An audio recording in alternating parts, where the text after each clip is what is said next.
All right, for those of you joining us now, we are better acoustics in here. We are Down and Dirty Marketing. Thank you for coming here. Round of applause for Sunday. Thank you for coming. We'll see you next year. Yes. Oh, we're not stopping it. No, we're gonna. Yeah. Okay. Let's start now. Who is this? Yeah. What am I? Yeah. We're going to attempt to help you guys, those of you who are authors, who want to be authors, who are hoping to be authors, explain and explore the world of marketing to where in a few years, or hopefully faster, you have the ability to make a living off of your writing, if that's your dream, or just make some good money off of it.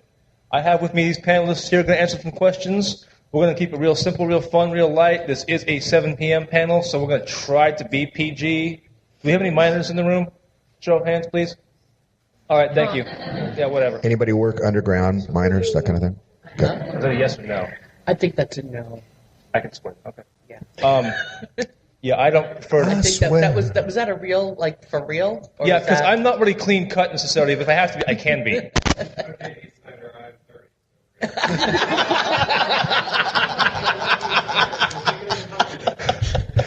Best one yet, honestly, because I'm so fucking sick and tired of that asshole who wrote that song Frankenstein in the 70s. But his professional panel was amazing. If you speak like Edgar Winter or D. Snyder? what? Who, Edgar Winter or D. Snyder? All right, we'll go with that. Cool. Buy his books, everyone. That's how you market. Rocket, dude. Nice. Yeah. I wasn't supposed to be moderating. So, real quick, introductions here. My name is Sascha Illyvich. I've been writing erotic romance for the last 14 years, published since pretty much day one. I got lucky. Thank the gods and goddesses or your deity of choice or lack thereof if you're an atheist. I run the gamut from erotic romance to everything in between erotica and contemporary, BDSM, paranormal, you name it, I've probably written it.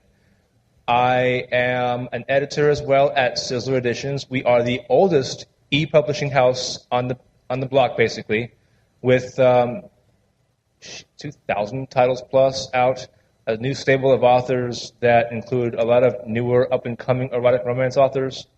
And I'm also the founder of Right Sex, the blog and website dedicated to the business of adult erotica, and all of that's involved. Representation is by Corvisiero Literary Agency, and publicity by Deborah Magnus. Our panelists, starting with Randal, please. Hi, I'm the token outlier on this particular panel. I write nonfiction rather than fiction, computer books, in particular technology books.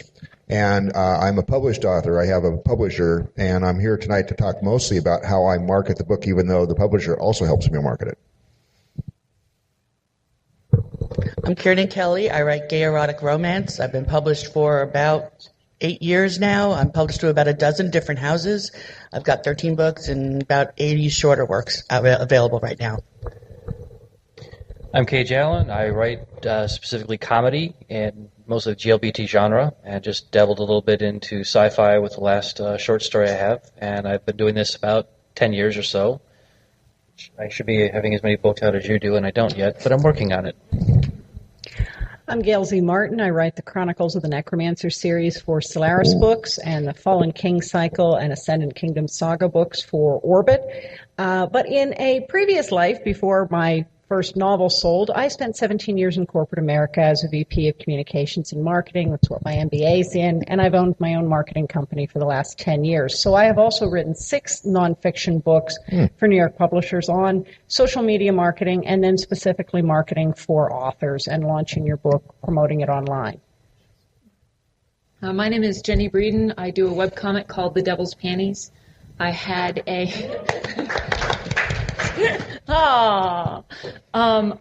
had the first 2 graphic novels published by publishers, and then the next 5 I self-published those. I've been doing that since 2001. Was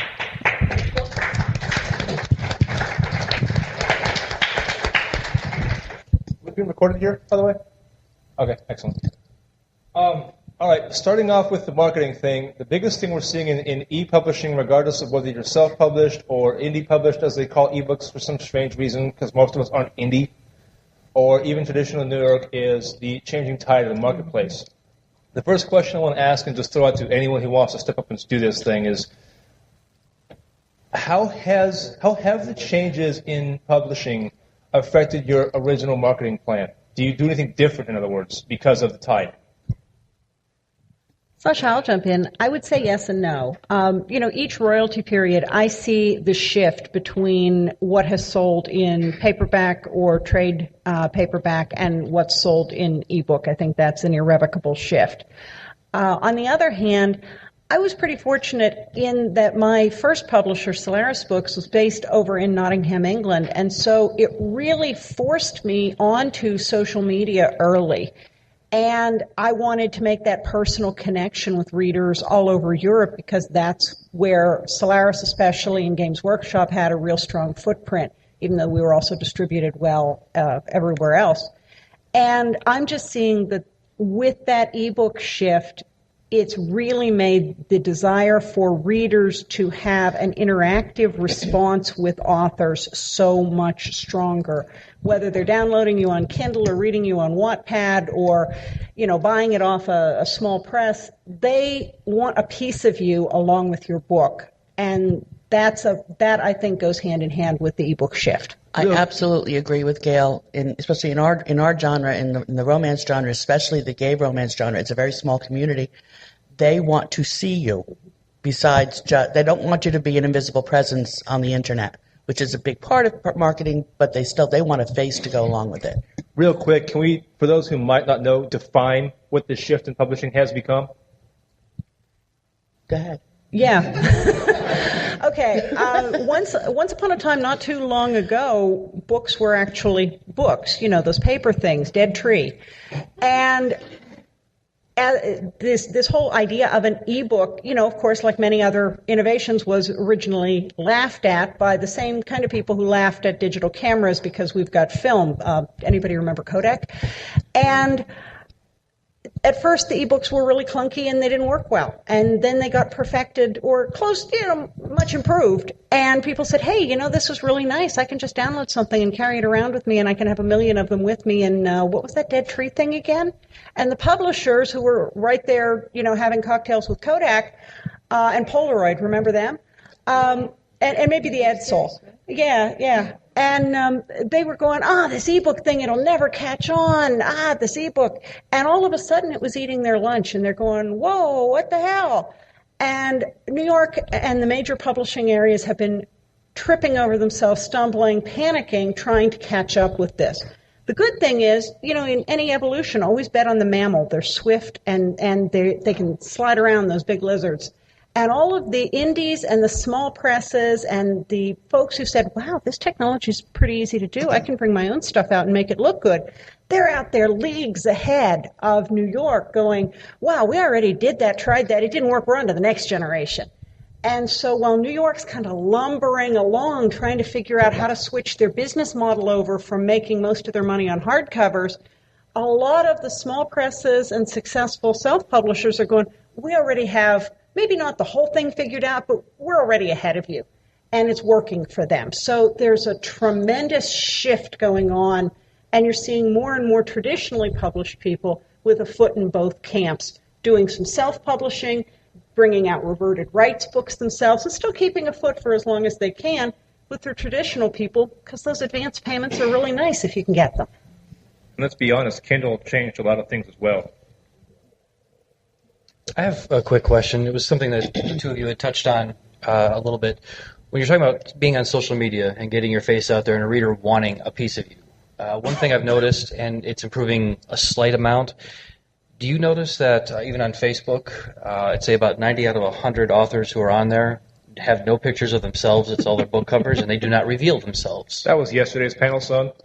I'm just asking because if you want a piece of somebody, you want to get a little bit closer to somebody. It's true. There's a lot of reasons, I think, why some authors do not want to come out, so to speak. I think some of it has to do with what they write. If they're writing in the erotic field, sometimes there's still a stigma attached to it.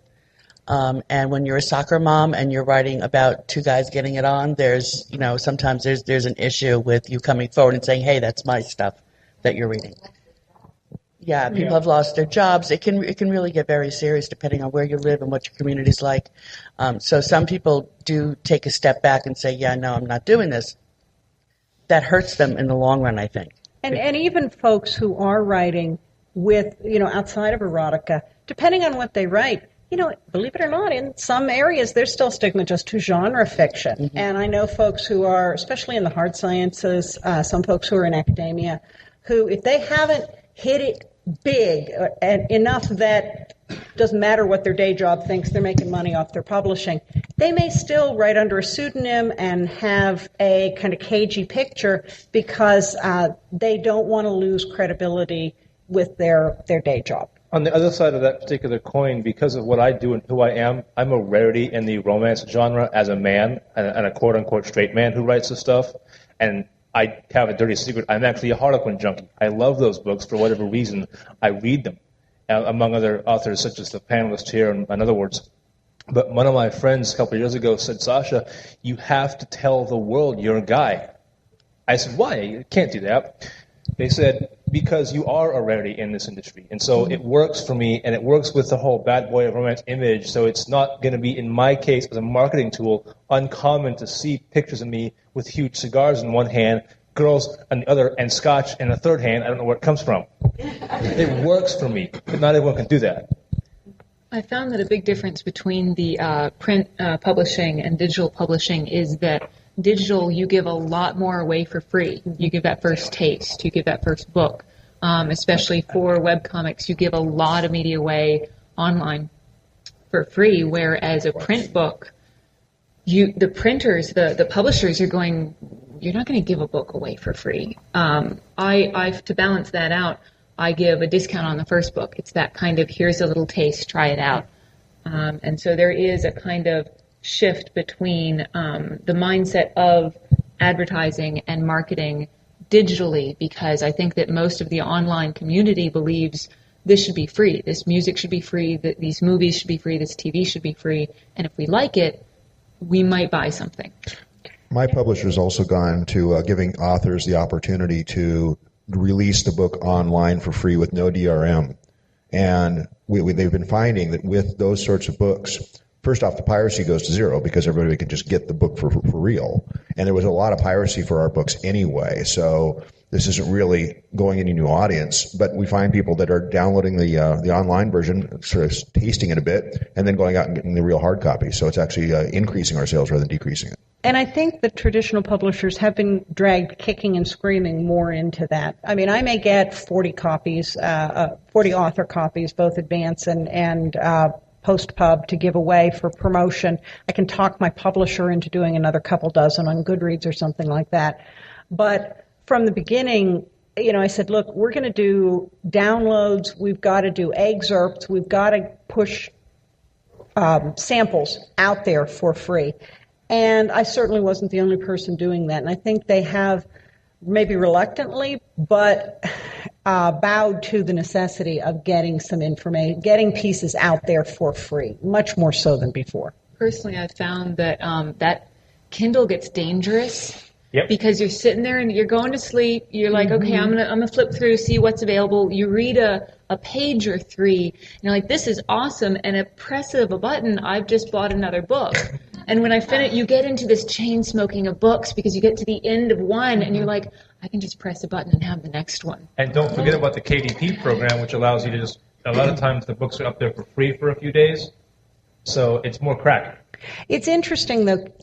Amazon has shifted some of its KDP promotion. I have friends like John Hartness who were bringing things out when KDP first started, and Amazon was playing more fair. Amazon playing fair, but we still naively believe. But when they first launched KDP Select, and they really wanted authors to bring those books out and put them out there, and if you put your book out for free on KDP Select, it has to be exclusive to Amazon for 3 months. After that, you can move it over to other formats, but it has to be exclusive. At first, Amazon was putting the promotion behind that, and they were recommending it more, and it was coming up in more of the favorites and the recommendations, because they were really trying to get authors to come on now. They've changed their algorithm. Now those KDP Select books aren't getting the favored promotional status. And, I've talked to folks who, were selling at a different level. They could tell exactly when Amazon changed their algorithm, and they've seen it hurt. So KDP Select is a little iffy these days. I think with KDP Select, I know when you're self-pubbing, because I have a couple of small things that I put up when things come out of print, rather than let it collect dust, I'll put it up on Amazon. And it's not, you don't need to have it exclusively with Amazon. You can have it other places, but the pricing theirs has to be the lowest. So if your book say you have your book on another distributor and the price is dropped for whatever reason, goes on sale, you need to notify Amazon so that they can drop their price or put it up for free, or tell the new distributor, the other distributor, not to lower the price. Double You can check actually the you can drop your own exclusivity. price on Amazon, because as far as the self-pub stuff, I just took the dive. I had a title that wanting to go in my career, I can't get rid of this title for nothing. So I said, screw it. We'll get a cover up there. Someone did me a favor, did it, knocked it out, put it up before Dragoncon, and then set the price myself. I want to ask you guys, what do you think is most important these days in the marketing field, as far as just in general? What's that first taste? I mean, that is, if you want to market your stuff, if you're starting out, the most important part to try to, and we're talking about marketing to try to get new readers, to try to get new sales, it is that give them that taste, especially if it's a cold read, if it's a book that nobody's really heard of before. You try to give away a bit of it that you can, that kind of lures people in. And we do a lot of discounts on books at conventions, and so they can come and have a little bit. And I will, without fail, have the show one year that I'm selling a couple of discounted book ones. The next year, I've got a lot of people coming back saying, hey, I really like that. Let me get the next one. For me, it's also making sure that I keep up a blog, at least interesting postings and things like that, because I can put sample chapters from upcoming writings that I've got, or at least have dialogue with people. Are you interested in a book like this? Would this kind of a chapter be interesting to you? So to have that sort of community that follows you and keep growing that in whatever way you can through blogging and being online and like Facebook and Twitter and things like that. For me, I think part of the key is to make yourself distinguished among the herd of other authors who are writing what you write, so that you stick out in the buyer's mind. Because let's face it, if you've got a choice of 50 vampire books, what's going to make you choose one book over another? It's not only the book, it's the blurb, it's the cover, it's the author themselves who may have stuck in your mind. Say, hey, I remember that person from a convention I went to. Let me try this book. I guess I'll even go back a little bit before that, too. I mean, if you're going to give freebies out or whatnot to a community you're trying to build, you need to build that community first. What you were saying, too. I blog 3 times a week. I'm on Facebook. I'm even on that stupid new MySpace, which I hate. New? The new version of MySpace. The new old MySpace, yes. Is there new MySpace? Anything I can get onto, Flickr or anything else, when I'm pictures from Dragoncon that I'm putting on there, anything I can get my name out there and building a fan base, or just a base of people like that, and interacting with them on a daily basis, several times throughout the day, joking with them, commenting on their posts also, not making them always come to me. And when I blog, I don't always just do promotion. I figure I'm writing comedy, and there's so much crap that can happen in a daily life or a weekly life that you can put a little bit of a spin on. It's still accurate, it's still true, but it can be kind of funny. You amuse people, they start to remember you. I'm also in the practice, when I have a book coming out, I will contact bookstores myself. I'm doing signings like out in Palm Springs for the Pride Fest this year. I've done other Pride Fests. If I do conventions, I've got local conventions back home, got conventions here. Any place that I can get in, and I will contact them myself and ask them. I got my own reviews. The bookstores, if I've gone out there and done signings there, I keep in touch with those owners. Hey, did you get more copies, and how are the copies selling? Can I send you anything else to go along with it, type of thing. So I've built up a base of people who own the stores who will push my books out there also. I think it's the relationships and the visibility that matter so much. And as people have mentioned, it's the visibility on social media and a commitment to be consistently visible, not like once every 3 months, but regularly blogging, regularly doing your podcast, regularly tweeting and being on Facebook and posting on Pinterest, being at a number of conventions, as many as you can book yourself into and afford to go to, so that you get to meet readers one-on-one, making those bookstore relationships. Because that means that when it comes time to order that book into the channels, the bookstores remember you because you took the time to come and connect with them. The readers see 5 books they want. Hey, I've met that author. It makes all the difference, that little bit of personal connection.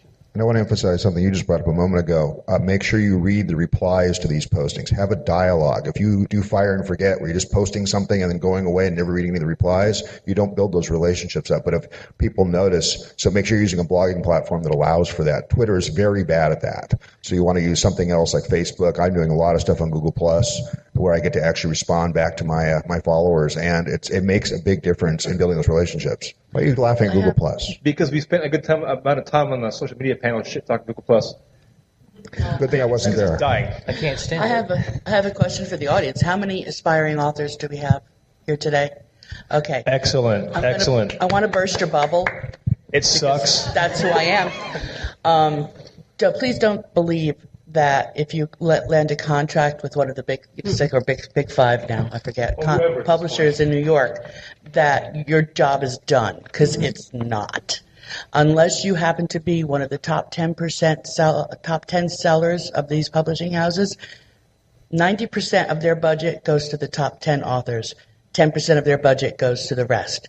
So the marketing yourself is still on your shoulders. And the biggest thing I got told recently by an e-publisher that has only been around for about 2 years and made it in the black pretty quickly was and this is a pisser, you need to spend about 40% of your time doing marketing. And don't just do the same few things as far as Facebook and Twitter and this and that. Get out there and show the world at large, which means, unfortunately, blogging and it's an making investment. friends here you have and to spending invest the time. in yourself, in your product. This is all you're promoting yourself, and so since you're promoting yourself, be polite. It is a small world. It is a small industry. If you start bad-mouthing someone, people will know. I was interning at a publishing company, and there was a artist that they wanted to use, but they didn't want to deal with his agent because his agent was a dick. And I overheard them say, oh, yeah, we want to give this project to this artist, but wow, we don't want to deal with his agent. I'm with one of the big 6 New York publishing houses, and they've done well by me for publicity, but it's like being a child in a family of 20. You know, Right. Yeah, your mom and dad may love all of you, but, you got to fight for resources. You got to fight for that last pancake. You got to fight for attention. And the squeaky wheel definitely gets more than the person who sits back waiting for their share. But the other thing is they've got a catalog of books coming out all year long. So I may get their attention for a month or 2 around my launch. But then, to be fair, they're off doing somebody else. And I've got to keep the momentum going. And I've also got to nobody cares about my book as much as I do. So I've got to be there ahead of the launch going, hey, remember me? Remember that launch that's coming up? What are we doing about a blog tour? What are we doing here? And kind of nudge and pester to make sure that I'm on the calendar. And that's just a fact of life. This is all very good advice, and unfortunately for y'all, I've run out of questions and have a better idea. I hear the audience has some questions, I'm guessing. I'm going to go Adrian first, and then we'll go make the rounds. If you guys actually, after Adrian asks the question, want to form a line here, it'll be easier for me on account of I don't see so well. That'd be great. Excellent. Thank you, folks. All right. I write, as and as an author, I spend a lot of my time writing. And I have to do that in order to produce books, which I will admit, because you asked me to be on this panel, and I said I'm the absolute worst person to ask about marketing because I spend so much time in my writing cave. It's a surprise. I'm just not paper white. But this is my problem.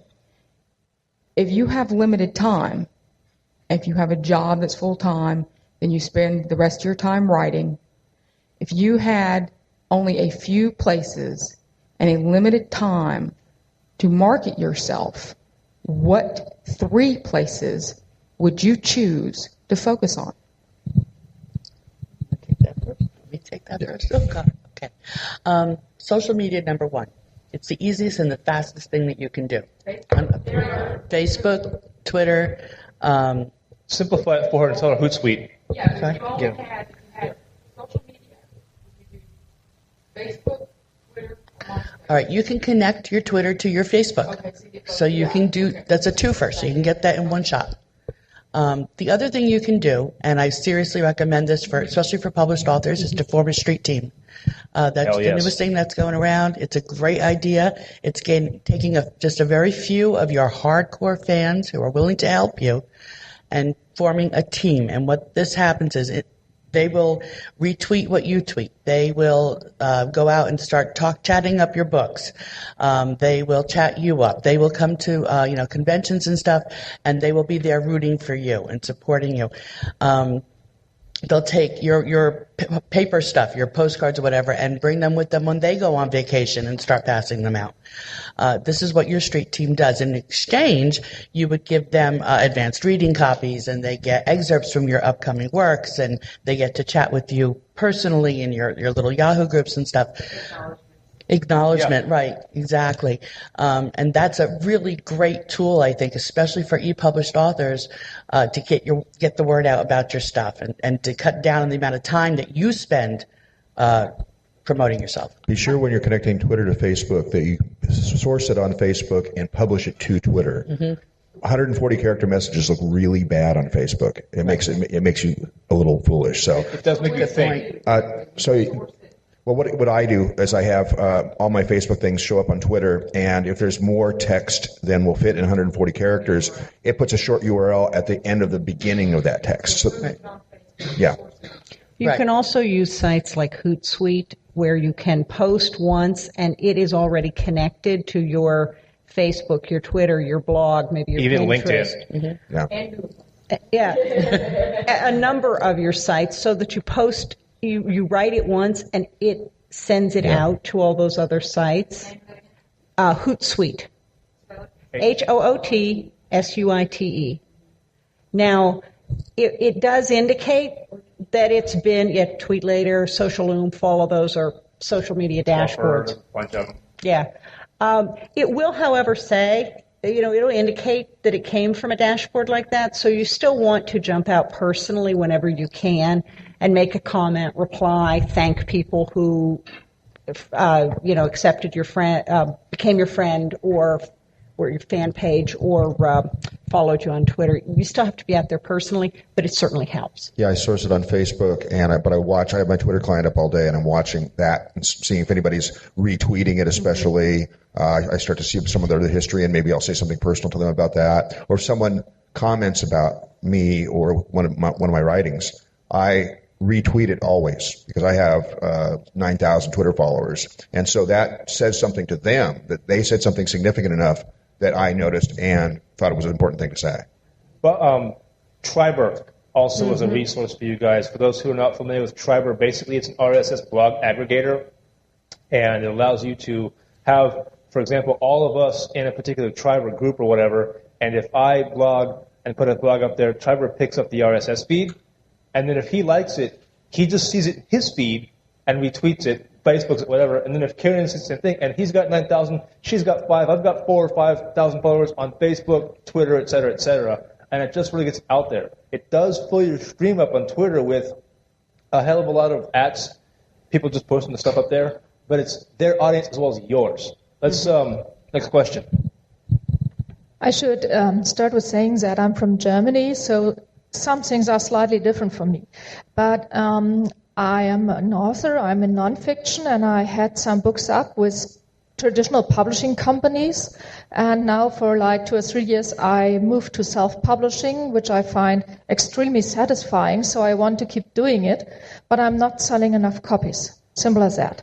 And I am on Facebook. I love doing it, so I think in theory, I'm a good person to do that.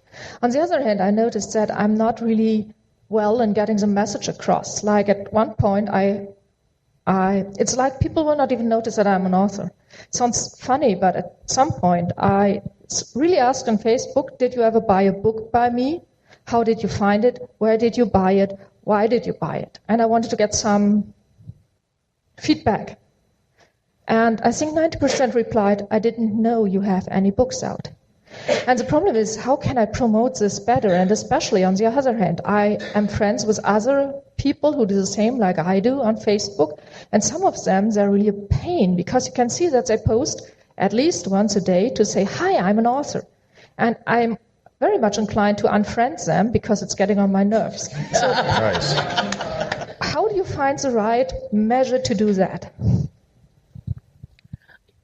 I think part of it is what you're posting. Just posting every day and saying, hi, I'm an author is kind of annoying. Have something to say. I mean, we're writers. We're all, I think, halfway intelligent people. We could probably think of something interesting to say, something interesting that you've seen, something that you would share with a friend. You came here. Talk about your experiences here. Things that are going to catch people's attention and make them want to read what you're reading. Well, you can also, when you're saying you came here, read what you're writing. Yeah, you can still slip in a little something about your writing, or Right. if you're writing Right. nonfiction, what are you researching at the moment? Hey, I just found this great new fact that I'm going to incorporate into my Right. story. Right. And it's kind of innocently putting it in there. Two of the best Just things like when you you can. I'm sorry. Oh. I was just going to say, just like when you're writing a book and you have to write the hook, it's the same thing. You have to hook people. You have to catch their interest. Two of the best things you can do as a nonfiction author is to look for opportunities to be a guest on other people's blogs and to be a guest on internet radio shows about your specialty. So reach out to other people in your field, reach out to other people that you know who are professionals, and go look for blogs on your topic and send an email to the owner of the blog and say, hey, this is who I am, this is what I'm an expert in, I'd love to be a guest on your blog. And they are usually looking for guest content. Now you get in front of their whole audience. Blog Talk Radio, great place to get interviewed on radio shows about all kinds of expertise. And there are sites like myblogguest.com and radioguestlist.com that actually even serve up. They're sort of like the computer dating for people who want to be on blogs and want to be on radio shows and people who have the shows and the blogs and are looking for someone. That's a great way to get out there, build your platform, step out from your credibility, and get in front of all these other people. I like to post about your work schedule. Make some comment about, okay, I got this chapter done, or researching this kind of thing. I follow Laurel K. Hamilton and Schlock Mercenary, Howard Taylor, and I love seeing what their progress is. How many pages do they finish? What kind of research are they doing? When do they take breaks, and how do they decompress from their writing schedule? And so it's definitely kind of, that some people, the frustration of, this is what I had for dinner today, and here's a picture of it.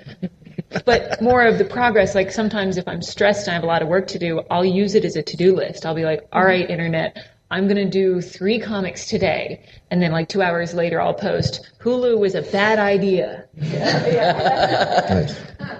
On Facebook in particular, make sure that your about listing says published author as one of the top level things it has. I had that, and it brought a whole new audience in for me. So yeah. And do you have your book covers on Facebook and your pictures? Yeah, some on my website. Good idea. And Yep, the groups. The groups are real important. I know for fiction they are. I'm assuming that it's probably the same for nonfiction. Things like Goodreads. Goodreads is a double-edged sword. Yeah. It's kind of like the line that you walk. But there are groups within Goodreads that you can join, and these are hardcore readers. These are readers who read what you write. So you join these groups, and you make yourself available in these groups to answer questions and Make stuff. some friends. Now, I think Goodreads works more for fiction than nonfiction, but the great thing about Goodreads is these are not only hardcore readers, but they're early influencers. So they're the people who will grab a book as soon as it comes out and talk about it one way or the other. And so if you do the book giveaway, this was the first year I'd ever done book giveaway prior to my launch on Goodreads. I gave away 10 books. My publisher gave away 10 or 15 books before the book ever came out, before Ice Forged came out. By the time it launched, we had like over 1,000 people who put it on their to-be-read list. Now, maybe they didn't all go out and buy it the first day, but It's a numbers game. I was on their radar. Right. Next. Did that help? Good. Want to go ahead and go to the next question? I kind of wanted to ask, like, I know with writing, with marketing, a lot of it has to do with marketing yourself, of almost making, a brand of you. And one of the issues I have is I like writing, I like the things I write, but I don't like talking about myself, and I always feel kind of self-conscious about, like, hey, listen to what I have to say. Like, that I hate Twitter because I'm like, I don't really have anything interesting to write, like, other than, went to the store and did this. Because I'm, starting at ground zero where I don't have anything out, and I say, like, and it's like, why should I read you? What do you have? It's like, how do you kind of get started on the whole, making a person, like, I guess making, like, yourself a brand? I can tell you that for writing comedy, I specifically, when I post, I know that a certain number of posts are going to have to make someone laugh, at least in my group. And because I write under a pseudonym. And you make me laugh all the time. Thank you. Well, like yesterday, I put on there that I walked by Malcolm McDowell, and I was wearing a little bit nicer clothes than this, and he happened to look up and say, "You look sharp." And I looked at him and said, "I didn't ask." So, I mean, if you can post something like that, it's not going to hopefully offend anybody, but people kind of get used to this little snark from you, and they start to get this little picture of you that I am creating. I didn't really say that to the guy. It didn't happen, but it could have. Liar. It happened in his mind. Yeah, in my mind. But people start to look at you, and they think, all right, you know what? I laughed, so I'm going to look for the next thing that he says, and pretty soon you've kind of built up this image in their head of somebody who's going to make them laugh, and they're going to wonder, okay, what is his work like? Go ahead. I'm sorry. No, go ahead. I think as writers, we're kind of solitary creatures to begin with. We spend a whole lot of time by ourselves writing. Sometimes I think it's easier for us to talk about our books than about ourselves. We don't necessarily have to tell everybody what we had for dinner, what our last bowel movement was, or whatever. We just need to tell them about what we're writing, and that, I think, can come easier than talking about stuff that's personal. I think make sure everything you put out there on Facebook and Twitter and anywhere else reinforces the image of the author you want people to see you as. I also kind of follow up to that is, how do you really separate between, like, your professional, the brand, you, and personal life? Because I have kind of the issue where my name is kind of unique. If you tip it up on Google, I'm the only name that pops up. That's quick SEO. Yeah, that's fantastic. But the problem is, like, they get every bit of, like, thing, good or bad. I think sorry, continue. I've accidentally fallen into the comic persona is a Jen, and I'm a Jennie. And so it's kind of split the personas a bit. I think that for some of it's hard to market yourself because as an artist, you rarely feel like your stuff is good enough. Artists should never sell their own works because I'm like, oh, you like it? Here, take more.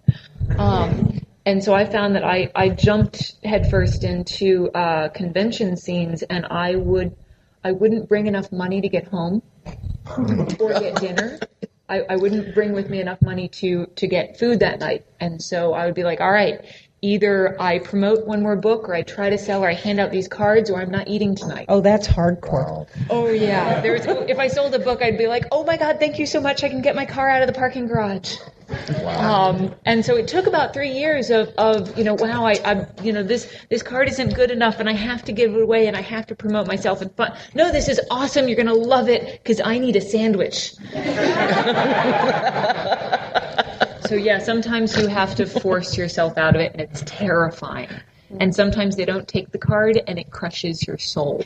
And I think as far as how do you separate the personal you and the professional you, I think either you create that profile on Facebook and you lock it down on privacy and you make it a different name so that people aren't confused, and that's only where you talk to friends and family, or you decide that you are only your professional self on social media, and it's all business casual. None of it is super personal or something you wouldn't share with 5,000 of your closest friends.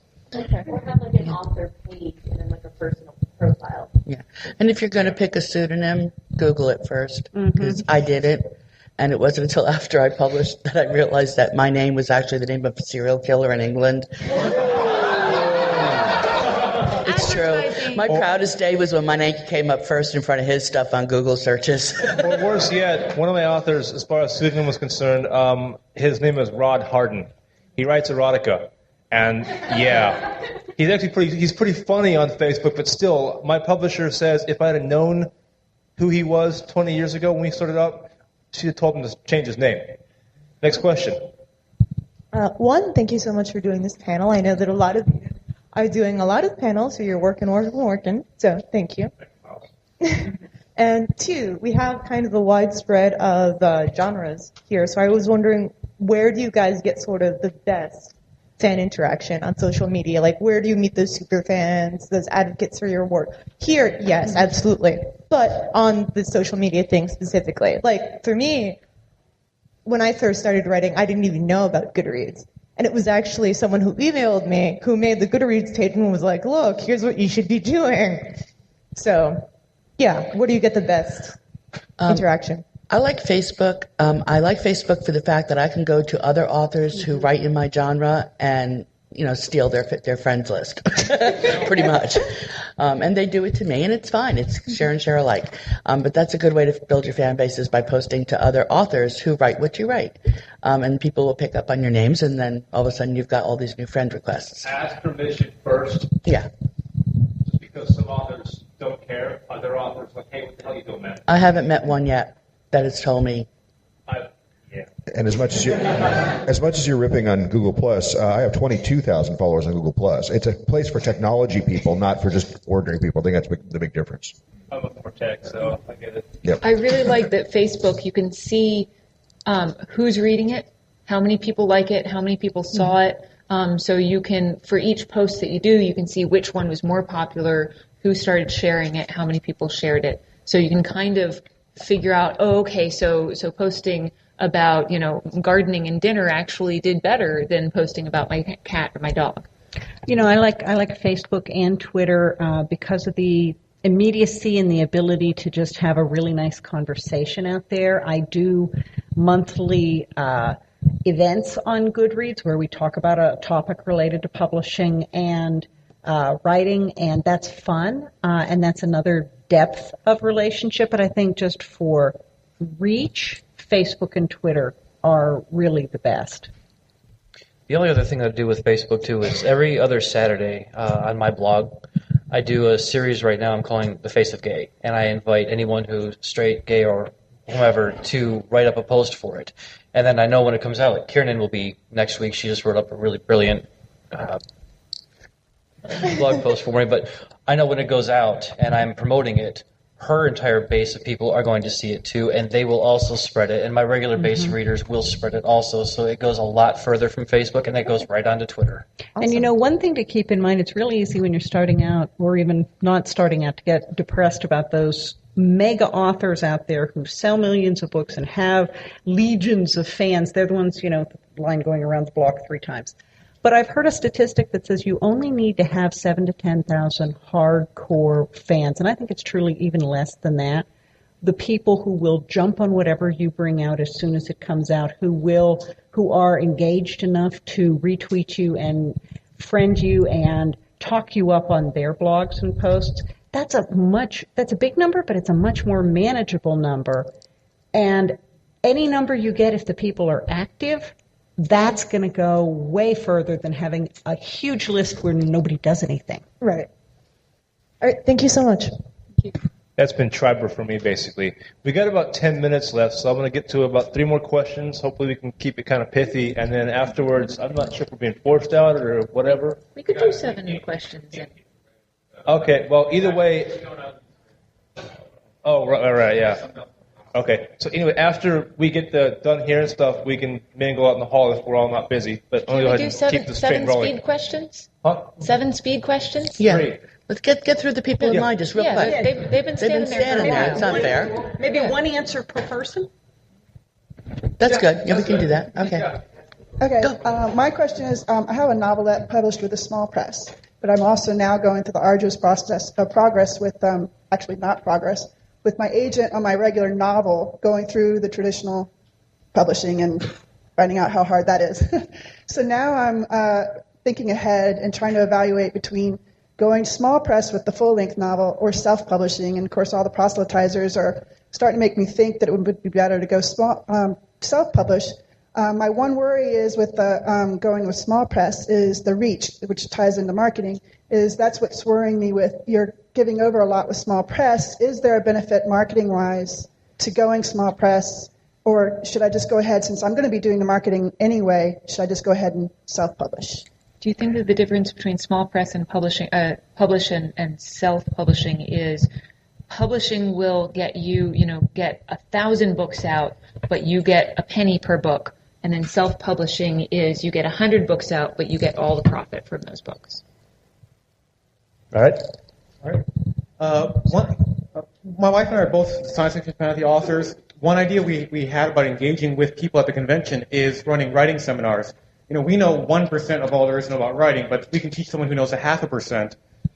And it's kind of presumptuous for me to think I can do a seminar here at Dragoncon, but what have your guys found about doing seminars at smaller conventions, mainly science fiction fantasy, but bookstores, science fiction groups, and saying, hey, we can come and talk about world building or character development? Have you found that be worth your time or not worth your time? It's very, very popular, and you do earn kind of relationship bonus points for giving back. That's always a good thing because there are people who mentored you. It's going to be one of those things where it's a lot of investment in your time before and you're not going to necessarily see all those people run out in gratitude and buy your book right away. But it does create a reputation for you as someone who gives back. Yeah, I think there's definite benefits for it if you can invest the time. I made a lot of money teaching classes for writers, so. Thank you. So I'm probably in the minority here in that I have never actually published a book at all, and I jumped in feet first into a trilogy. So the hell was I thinking? But I did have a question. As far as marketing, because I am such a newbie, what is any of the pitfalls that you guys have seen somebody who's never done this before do and wind up screwing themselves with? That's a good question. I've got this one. There is a very well-known author who wrote a very well-to-do book. I was on a panel yesterday. No, I'm sorry. What the hell day is Sunday? It's Friday. With one of the people at the writer's track. It was late night, so I got to be more myself than I am, and I ended up really expressing my exact opinion on this particular author and her fan fiction turned print work. Yeah. And I lit into this particular author, and all my panelists were like, yeah, right on, go, brother, go. And even the woman who runs the track was agreeing with me, but the thing about it is you always have to be professional. Between us, like the six of us, we can do whatever and say whatever in that particular environment, but in public, you can't shit-talk other people. And I almost lost a really big opportunity. I came back and I kissed ass. Luckily, I'm pretty charming. But that being said, that's what I did. And it's just, yeah, you don't need to be the person who's running their mouth and saying bad things unless you want to lose readers and whatnot. Hi, this is actually for all of you. Have any of you ever had an idea that you thought was really good, this would be really great, slept on it, whatever, and then looked at it and realized, oh my God, this is actually the worst thing I have ever thought up, but you've just been unable to quit? Like you just cannot let this idea go, or it won't let you go. I think every author comes up with ideas, and then, you write it down on the notepad before you go to bed, and you wake up in the morning and go, what the hell was I thinking? Or you do some research and you realize it's too similar to something else, or you think about it a little longer and you're really not that interested into it. And at which point, I have no trouble walking away from it. If something about it won't let you go, then keep twisting it a little half turn at a time until it fits, because there's a nugget there that might really be good. You just haven't quite come at it from the right direction. This is for Gail. I'm in the same boat as you were. I have a soulless corporate job, and it's a writing job, so that's great, but, it's writing stuff for huge, giant, soulless corporations. So I'm wondering how you kind of transitioned from that job into writing what you love. Well, first, get laid off. I got laid off from a Fortune 15 company after, 17 years, and spent about a year looking for another job that I really didn't want, but, I did have this house, kids, mortgage, that sort of thing. And that's actually how I transitioned into having my own company, because former colleagues started hiring me for projects, and I decided I liked that a whole lot better. And said, if I'm going to take the risk of starting my own company, then 2 days a week are for writing my book, and I'm going to make this happen.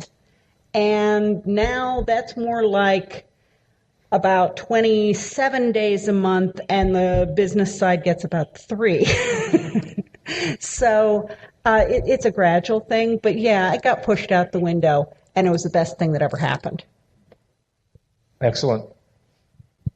A little bit like digital content massacred the music industry for a while before they caught up and realized that there are other ways to make money off of music through merchandise and live performances, and now that's the lion's share of the money. I'm curious if anyone can speak to alternate revenue streams in this field. Are there any to be had? Where do you go for them? How lucrative are they? What's to be said about that? I teach writing classes. I teach classes on adult pink skills, and teach to the Romance Writers of America chapters, savvy authors, my own private Yahoo group. That's been a revenue stream. It's been really, really good to me when I needed it, and I can't complain. Anything else? Because my 2 books, or my 3 top-selling books actually, are actually tutorial books meant to be read along with exercises and answers. My publisher had me actually do a video of that, and that's been a pretty good revenue stream now. So the video of it is available online through Safari Online, which is a paywall thing, and I'm making a revenue stream from that. Webinars and teleseminars based on what you know that you can share with other people, very lucrative. Ghostwriting, nonfiction in areas where you have some expertise, pays pretty well. Writing articles freelance for magazines, hey, it's all writing. And you're building those publication credits. All of those things can really help in a pinch. I've done a couple of speaking engagements where I still maintain contact with my college professors. They've used my first book in a couple of classes out there and asked me to come out and talk, and they pay. Even within, I think, the writing process, if you create a book, if you create a world that's so intriguing that people love it, you can actually sig into, let's say, graphic novels and things like that, so you can branch out from your original print novel or ebook to different genres. Excellent. Final thoughts, starting with Ms. Devil's Pennies at the corner. Thoughts? Final thoughts, word of advice, whatever, sage, something or other. I like to reiterate, it's a very small industry. I was standing in line and somebody asked about self-publish or print on demand, and I think that it was I mentioned one of the print on demand companies and said, yeah, they're all right for what they are. And the guy behind me said, oh, wait, thank you. And I said, what do you mean? He goes, oh, well, I own that print on demand company. And it was in line at Starbucks at Wizard Philly. So yeah, you always be diplomatic. I have some friends who know me who ask me about certain individuals, and I'll start off with, bless his heart. If you're from the South, you know what that really means. Oh, she fell down the ugly tree and hit every branch on the way down. Bless her heart. Never give up. And if one form of marketing doesn't feel right to you, if it becomes too much work for you to do it, then go on and try another one. You've just got to find the 2 or 3 that are comfortable for you and then run with them. So if it doesn't work for you, don't keep hitting your head against the wall. Go do something else and keep doing something else until you find the ones that fit you. Just one thing that didn't get brought up tonight that a number of my friend authors online are starting to do are audiobooks. They're turning a lot of their books right now into audiobooks, and it is generating a really nice revenue stream for them. So, I mean, that's something I'm looking into myself right now. I just haven't had the time to do it, but I need to make the time. So when you've got something out, look into it because it is up and coming. Network, network, network. That's, I think, a big key. Learn who your other authors are, get to know them, form groups, form support groups. It all helps. I sort of alluded to this earlier, but not only do I have a Twitter search that watches for my name and my books being mentioned, I hope all of you figured out that you can take any Google search and turn it into an RSS feed. And so I have very carefully selected RSS feeds that watch for my names, my books, and I go to those blogs or I go to that review that was made of that and always add a comment, thank you for this review of my book, or thank you for mentioning me over here, and I'm glad you enjoyed my podcast. I do too. So use that kind of material because you want to know, especially if somebody's saying something weird or bad about your book, and you can learn from that kind of experience. What? Don't engage in bad reviews. Yeah, bad reviews. Don't engage in it. Right. Exactly. Sorry. Thank you.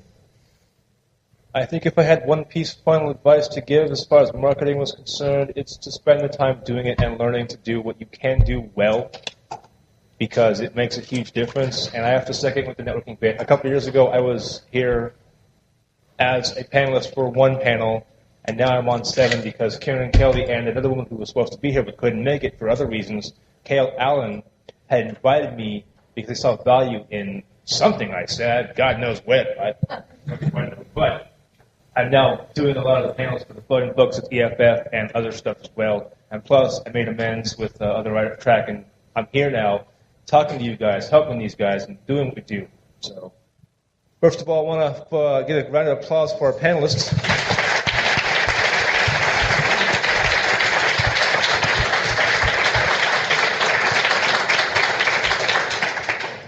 Round of applause for Scott and the EFF folks.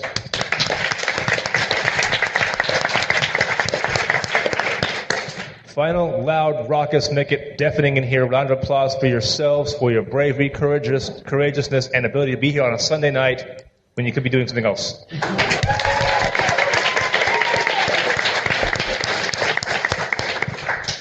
Thank you, and we'll see you around.